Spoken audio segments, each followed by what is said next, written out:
नमस्कार, जनता लाइव देख रहे हैं आप और मैं हूं आपके साथ पूजा। इस वक्त हम मौजूद हैं प्रेस क्लब ऑफ इंडिया में और यहां आज एक बड़ी घोषणा हुई है।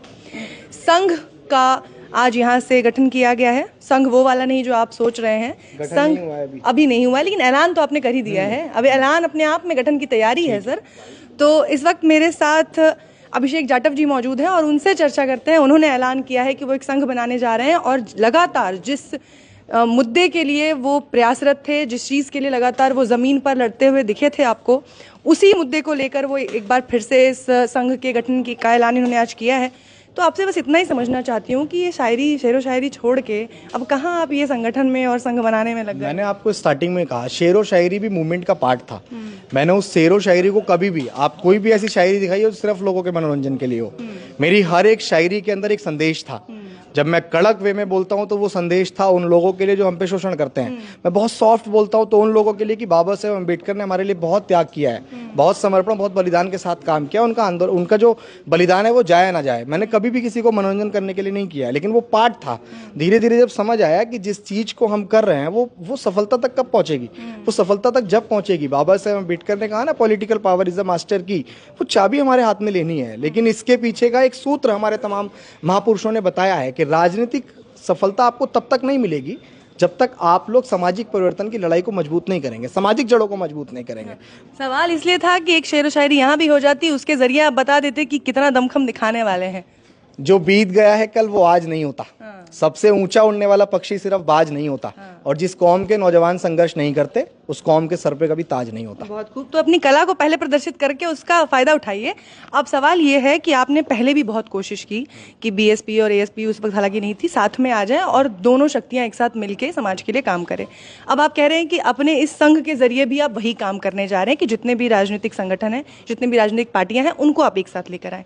पहले नहीं कर पाए, अब ऐसा क्या परिवर्तित हो जाएगा? मैं बताता हूं आपको, जब अभी जिस यात्रा को हमने छड़ा वो सिर्फ अभिषेक चल रहा था।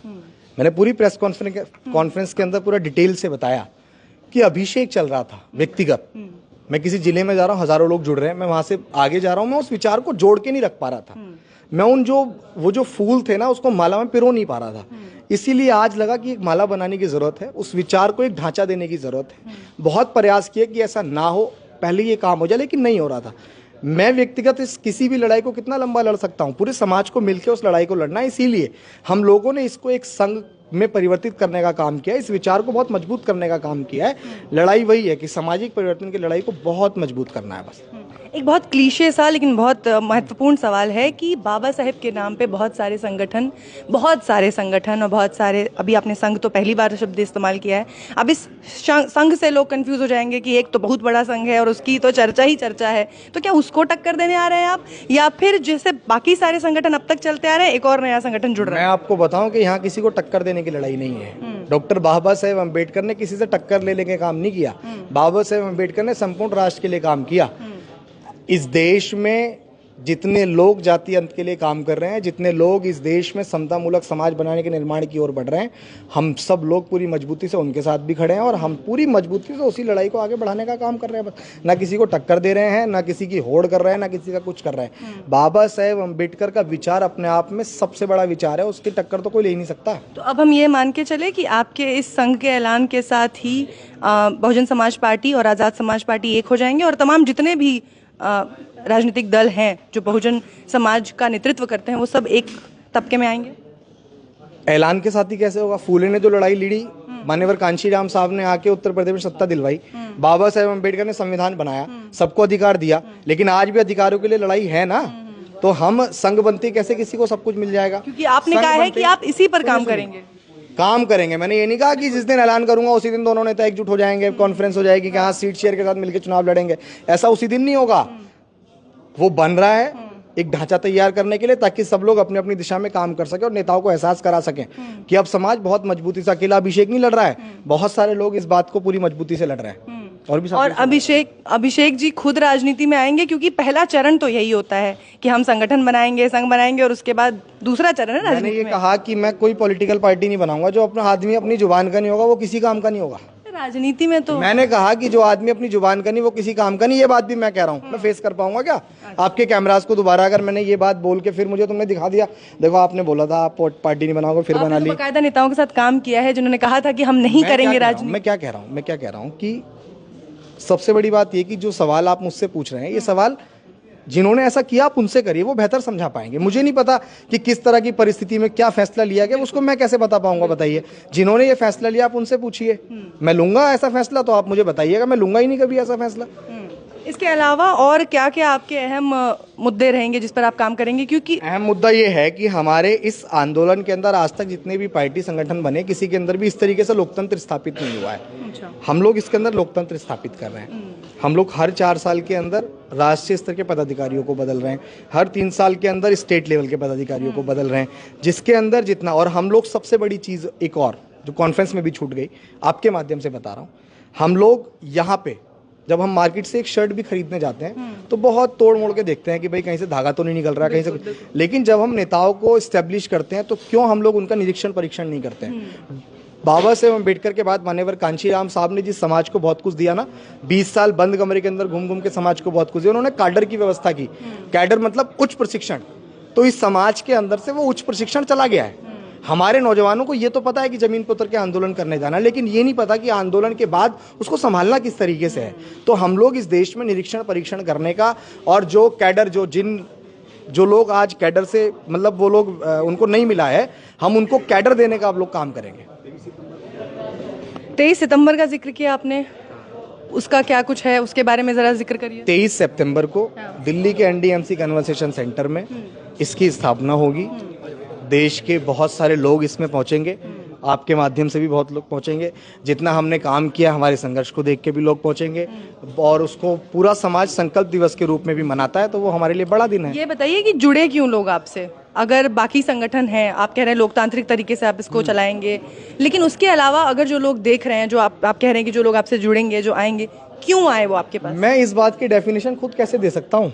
अरे वो समाज, मैं बताता हूँ। मैं इस बात की डेफिनेशन खुद कैसे दे सकता हूँ? लोग इसलिए आए कि जो मैंने प्रेस कॉन्फ्रेंस में पूरी बात रखी है, उस बात को सुन के सहमत हो तो आए, असहमति होगी तो हमारे पास आएंगे, तो हम उच्च प्रशिक्षण से उनको समझाएंगे, सहमति बनेगी। बाबा साहेब अम्बेडकर के विचार से लोग जुड़ के काम करना चाहते हैं ना जो लोग, वो हमारी इस बात से कभी असहमत नहीं हो सकते। आप बार बार बाबा साहेब का जिक्र कर रहे हैं। बाबा साहेब को तो इस वक्त हर राजनीतिक पार्टी का बैनर देखिए, हर राजनीतिक पार्टी के तले बाबा साहेब हैं। बाबा साहेब के बिना तो राजनीति हो ही नहीं रही। मुखौटा बना के काम करने वाले लोगों की बात नहीं कर रहा हूँ मैं। एक्चुअल में अपने अंदर उतारने वाले लोगों की बात कर रहा हूँ, और एक्चुअल में कौन उतार रहा है ये आपको भी बहुत अच्छे से पता है। जी, आपका नाम सर? प्रोफेसर महेंद्र प्रताप राणा। अच्छा, आप भी इनके साथ जुड़े हुए हैं? तो ये बताइए कि आप तो बकायदा प्रोफेसर रहे हैं, शिक्षा के क्षेत्र से आते हैं। अभी हैं? बिल्कुल, तब तो आप पढ़ा ही रहे हैं। क्या पढ़ाते हैं सर? Waste Asia. अच्छा, तो आप तो बकायदा पढ़ाते हैं स्टूडेंट्स को, फिर उसके बाद ये क्या अलग मिलने वाला है इस संघ के जरिए बहुजन समाज को, जो आपको भी यहाँ आना पड़ा? संघ के माध्यम से वो मिलने वाला है जो दूसरे लोग नहीं पा रहे हैं। क्या? उद्देश्य बड़े शॉर्टकट हैं। और कहते हैं ना कि जिसकी जितनी संख्या बारी उसकी उतनी हिस्सेदारी। वो एजेंडा अभी तक जो है अधूरा है। और मान्यवर कांशीराम के बाद एजेंडा तो सब सेट करते हैं, लेकिन कौन चलेगा? और ये हमारे 2-3 भाई है ना, ये तो अभी 40 तक उम्र तक चलेंगे। मैं तो अब समझ लीजिए कि 10 साल का मेहमान हूँ, उसके बाद क्या हो। नहीं, आपने जो विचार हमारे अंदर उत्पन्न किए वो लंबा चलेंगे। और ये भाई लोग हैं, एक लंबी रेस के घोड़े बनेंगे ये, और ये खींचना चाहते हैं। बहुत लोग, बहुत सारी बातें हो रही हैं, मैं इसमें कुछ नई बातें जोड़ के अपनी बातें ख़त्म कर दे रहा हूँ कि पूरे देश में 175 मिलियन हेक्टेयर ज़मीन बची हुई है, और सरकारें आएंगी, सरकारें जाएंगी। बीजेपी जाएगी, कांग्रेस आएगी, कांग्रेस जाएगी, बीजेपी गए। ये जो है पाला बदलने वाला काम नहीं हो जाना चाहिए। बहुजन समाज के भी आंदोलन है, बहुजन समाज की पार्टियां, और ये बहुजन समाज के लोग हैं। तो वो चीज़ें लोकतंत्र के लिए यह 2 पार्टी सिस्टम सबसे बड़ा खतरनाक है। और ये युवा लोगों ने जो तय किया है, वो तय आपको एक लंबे एजेंडे के बाद ये दिखेगा। ये क्या है? अभी बहुत लोग बातें कर रहे हैं। 1000 से ज़्यादा देश में जो 25 उच्च न्यायालय हैं, 25 उच्च न्यायालयों में 1000 से ज़्यादा जज हैं, और इन 1000 जजों में शेड्यूल कास्ट के कितने हैं? 11 हैं। बैकवर्ड के कितने हैं? 17 हैं। जरा आबादी के हिसाब से निकाल लीजिए तो इन युवाओं की जिम्मेदारी यही है, जिले जिले गांव गांव तक एकदम, और जब तक गांव तक आप नहीं पहुंचेंगे तब तक यहाँ से कोई संघर्ष होता नहीं है जो मान्यवर ने किया। आजकल पार्टियों में मार्गदर्शक मंडल की जगह बना दी गई है। आप जैसे बुद्धिजीवी लोग रहेंगे। DS बिंद्रा जी भी इस वक्त हमारे साथ मौजूद है। सर, आपने तो संगठनों में बकायदा अब ज़मीनी जो मुद्दे रहे हैं उनमें भी आप लड़े हैं, चाहे वो शाहीन बाग का मामला हो, उसमें भी हमने आपको देखा है। अब यहाँ से एक नई शुरुआत आप कर रहे हैं, नई पारी की, क्या ज़रूरत लगी आपको जुड़ने की? हम लोग नई पारी की शुरुआत नहीं कर रहे। पहले तो जय भीम नमो बुद्धाय। हम लोग अभिषेक भाई, जोशिंदर भाई, जिन्होंने एक सोच को लेके आए हैं, युवा सोच को, एक नया एजेंडा है, एक नई सोच है, एक नई पहल है, उसको हम लोग सपोर्ट कर रहे हैं। हम लोग रहेंगे, टीम के साथ रहेंगे। ये हमारी युवा साथी हैं, हमारी तो एज हो गई है, लेकिन हम इनके साथ चलेंगे, इनके कंधे से कंधा मिला के चलेंगे, इनको बताएंगे कि कैसे कैसे आगे चलना है, कैसे करना है। जहाँ भी ये डगमगाएंगे तो हम भी खड़े इनके पीछे। तो ये जो कह रहे हैं कि जो राजनीतिक पार्टियां हैं जिनको एक साथ लाने की ज़रूरत है, जो तीसरा मोर्चा है उसको तैयार करने की ज़रूरत है इस देश में, वो अब तक नहीं हो पाया है। लगातार उसकी कवायद चलती रही है। होता है, कोशिश होती है, भरसक कोशिश होती है, लेकिन कुछ हालात, मजबूरियां होती है जिसमें ये लोग भटक जाते हैं। लेकिन मुझे अभिषेक भाई पे, जोशिंदर भाई पे पूरा भरोसा है कि ये लोग भटकेंगे नहीं कम से कम, क्योंकि इन्होंने जो भी प्रण लिया है ना, युवा है ना, और युवा को साथ लेके चलेंगे। जब युवा को साथ लेके चलेंगे तो इस देश को एक नई दिशा देंगे। युवा तो बहुत है बहुजन राजनीति में, उनको सही दिशा में लेके जाने वाले लोग नहीं है ना। आप ये कह रहे हैं जो पहले से राजनीतिक पार्टियां हैं या जो बनी है वो भटक गए हैं, दिशा भटक गए हैं। आप देख रहे हैं क्या हालात है देश का। अगर इस देश को बचाना है तो आपको सड़कों पे आना पड़ेगा, आपको लड़ना पड़ेगा, आपको संघर्ष करना पड़ेगा। अब आप संघर्ष जब करेंगे तो आपको एक दिशा देने वाला तो एक मूवमेंट होना चाहिए ना, एक संघ होना चाहिए ना, कि आप कहाँ संघर्ष करेंगे, कैसे करेंगे, कब करेंगे, कौन सी परिस्थितियों में करेंगे। ये तो नहीं सड़कों पर निकल जाएंगे लाठी डंडे लेके और आप वापस आ जाएंगे, आपको जेल में डाल दिया जाएगा, सारी लाइफ टाइम आपको जो है जमानत नहीं मिलेगी आपको। तो एक सिस्टम से चला के, एक सिस्टम बना के अभिषेक भाई ने, जोशिंदर भाई ने, जो भी तमाम हमारे जो साथी हैं उन्होंने जो एक शुरुआत की है, हम उनका जो है हम धन्यवाद करते हैं उनका। हम बहुत तहे दिल से, एक युवा कम से कम आगे तो आए।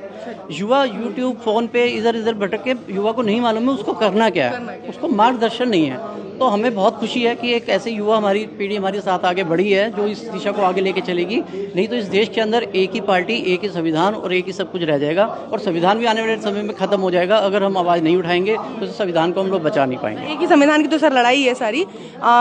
सर, युवा पीढ़ियों पर बड़ा दारोमदार है, आपके कंधों पर सब कुछ रखा जा रहा है। आप हैं, अभिषेक हैं, आप तमाम लोगों ने मिलकर इस संघ की आज यहाँ से ऐलान किया है।